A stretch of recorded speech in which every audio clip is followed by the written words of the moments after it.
se podía imaginar mil cosas, porque cuando los ve, piensa en la abuela, y la abuela es lo que más se respeta. La nona no se Con toca. el abuelo, no, con la nona no se juega. No. Bueno, entonces, y uno se da cuenta que por aquel entonces, si bien no existían hoteles, alojamientos, ese tipo de cosas, pero eran medios cochinitos. Un ratito nada más, Federico Andajasi, Pecar como Dios manda, historia sexual de los argentinos. Argentina. Federico Andajasi en Córdoba presenta Pecar como Dios manda, historia sexual de los argentinos. Hoy a las 20:30 en el Obispo Mercadillo. Y Federico está con nosotros. Hola, buenas tardes, Federico, ¿cómo te va? ¿Qué tal, Ronnie? Un gusto, como siempre, estar con vos, un gusto estar en Córdoba. Afortunadamente, en cada viaje uno se hace más amigos en Córdoba y estas charlas son fantásticas, porque yo no sé si la gente la pasará bien, pero yo la paso bárbaro, porque es muy raro para un escritor tener este contacto con los lectores, este contacto con el público, de manera que, claro, para uno el lector es una suerte de enigma, ¿no? Entonces cada vez que uno puede conocer la cara real de estos lectores, yo por lo menos no pierdo oportunidad de disfrutar muchísimo estos encuentros. Bien, hace un ratito nada más hacíamos una introducción de este libro, tanto jocosa, ubicándonos en época, y no pensábamos que en la colonia, en la Argentina, hubiesen sucedido las cosas que comentas en este libro. Pero un rápido repaso, porque Federico Andajasi hoy a las 20:30 va a estar en el Obispo Mercadillo, no se lo pierda, dentro de los actos de esta Feria del Libro 2008 en el Obispo Mercadillo a partir de las 20:30. Hagamos un repaso. Bueno, mira, es interesante conversar un poco acerca del origen de los libros, cómo surge la idea de un libro. Vos sabés que yo siempre digo, los escritores escribimos aquellos libros que quisiéramos leer y que no están. Yo en rigor estaba escribiendo una novela que iba a transcurrir justamente en la época de la colonia y buscando un poco datos acerca de cómo era la vida sexual de nuestros antepasados, descubrí un gran, notable y llamativo vacío. No podía creer que no existiera ninguna historia sexual de los argentinos. Busqué, rebusqué y efectivamente pude confirmar que no había sí, había muchos textos que hacían mención, pero no había ninguna obra, digamos, que englobara o cuyo eje fuera la historia sexual de los argentinos. Entonces, como te digo, los escritores finalmente escribimos aquellos libros que quisiéramos leer y no existen. De modo que me propuse, y por eso también Pecar como Dios manda para mí fue un gran desafío, porque fue mi primer libro de no ficción. Yo provengo de la novela, de la narrativa, del cuento, de manera que es interesante. Yo a medida que iba avanzando en la escritura de este libro, pude establecer una hipótesis, y que es la siguiente. No puede entenderse la historia de una nación, no puede entenderse la historia de un país, si no se entiende la historia de su sexualidad.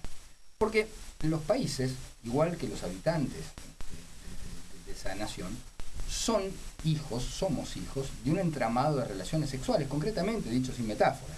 Y si desconocemos cuál es esa trama de relaciones sexuales que gestó un país, que gestó una sociedad, mal podemos conocer nuestra historia. De modo que esto tiene una contracara, y es la siguiente, que así como no se puede entender un país si no se entiende la historia de su sexualidad, tampoco podemos entender nuestro proceder sexual, el de cada uno de nosotros, si no entendemos la historia de ese país, ¿no? De modo que hay una suerte de juego de ida y vuelta entre nuestra propia conducta sexual y la del país en el cual crecemos. Claro, y a mí me da la sensación que esta falta de material que existe en la Argentina es porque siempre se ha tomado la sexualidad como un tema tabú. Entonces, en un país joven como este, formado no hace mucho tiempo, y con ciudadanos que llegaban de diferentes lugares del mundo, obviamente era más secreto todavía y se transformaba en una situación difícil de escudriñar, porque cada uno tiene sus costumbres, su manera de ser, que la fueron transformando en argentinas en definitiva, ¿no? Mira, muy interesante lo que decís, y esto es absolutamente cierto. Yo, el mayor obstáculo con el que me encontré todo el tiempo es con justamente esta voluntad de ocultamiento que hubo a lo largo de la historia en torno al tema de la sexualidad. A tal punto que eran tan pocos los documentos en determinados pasajes de la historia que uno tiene que apelar a lo que había. Y por ejemplo lo que había eran productos de excavaciones arqueológicas. Cosa que me encontré con un dato fantástico, maravilloso. Hay un arqueólogo argentino que es uno de los más prestigiosos de América Latina, que es Daniel Javelson, que él excavando en una antigua casa de San Telmo, en la casa de los Cobo Lavalle, encuentra una serie de objetos muy interesantes, todos ellos utensilios de la época, pero entre los utensilios se encuentra dos cosas. En principio, unas cerámicas que parecían ser vajillas, pero no eran exactamente, no entendían muy bien qué eran, hasta que este arqueólogo decidió mirar a trasluz estas cerámicas que datan del siglo XVII. Y se encontró con unas imágenes pornográficas fantásticas y descubrió que eran protodiapositivas. Si estas imágenes se ponían detrás de una luz, de una luz de vela, qué sé yo, se podía reflejar en la pared imágenes pornográficas. Pero más abajo, mucho más abajo, ahí en este pozo de la basura, se encontró con dos juguetes sexuales, concretamente con un juego de consolador, ¿no? Que estamos hablando de principios de 1800. Pero hay un dato muy notable. Estas cerámicas evidentemente eran francesas, las habían traído de Francia, una familia muy rica que iba con mucha frecuencia a Europa, de modo que, como era muy difícil advertir que eran imágenes pornográficas, podían pasar justamente por vajilla. Pero claro, ¿cómo te vas en Francia, hay que decirlo, fabricaban unos consoladores de cerámica que cargaban agua, que eran realmente muy realistas, ¿no? Pero claro, ¿cómo iba a pasar una familia tradicional por la aduana semejante artefacto? Entonces, después de mucho investigar, pude dar con el carpintero que fabricaba estos juguetes sexuales para la aristocracia argentina. Un carpintero que estaba en San Telmo, que entre otras cosas, entre muebles y otras cosas, fabricaba estos juguetes sexuales. Por eso este contraste, ¿no? Entre estas porcelanas tan finas francesas y estos juguetes que eran de madera, bastante rústicos.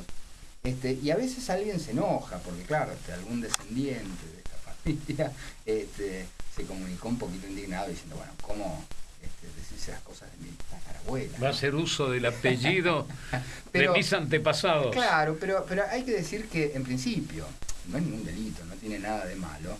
Al contrario, yo creo que esto viene a clarificar y viene a poner luz sobre, digamos, una sospechosa oscuridad. Es decir, la sexualidad existió siempre, el ejercicio de la sexualidad existió siempre, y mientras más podamos indagar y mientras más podamos conocer, podemos encontrar también nuestros propios prejuicios, ¿no? Muchas veces creemos que somos dueños de nuestra sexualidad, y la verdad es que muchas veces descubrimos que somos esclavos de una tradición, de costumbres, de una herencia. Por eso es muy interesante indagar en la sexualidad, y la verdad que me encontré con sorpresas muy llamativas. Muy bien, y desde los aborígenes, estos antes de ir a la guerra, que se sometían a una serie de rituales muy particulares que usted lo va a encontrar leyendo el libro, no se lo voy a contar yo, ¿no? Porque ni loco quiero ser uno de esos aborígenes. Pero léalo en el libro. Hasta los días de aquellas reuniones muy paquetas en la ciudad de Buenos Aires y en otros lugares destacados de la Argentina. Pecar como Dios manda, desde los orígenes hasta la Revolución de Mayo, uno de los libros más vendidos de los últimos tiempos en la República Argentina, de este escritor fabuloso. Porque Federico Andajasi no solo que sabe elegir los temas, sino que Federico Andajasi indaga más allá de lo que usted se puede imaginar y los relata como si usted lo estuviera viviendo. Por eso lo de los indios lo pasé por alto.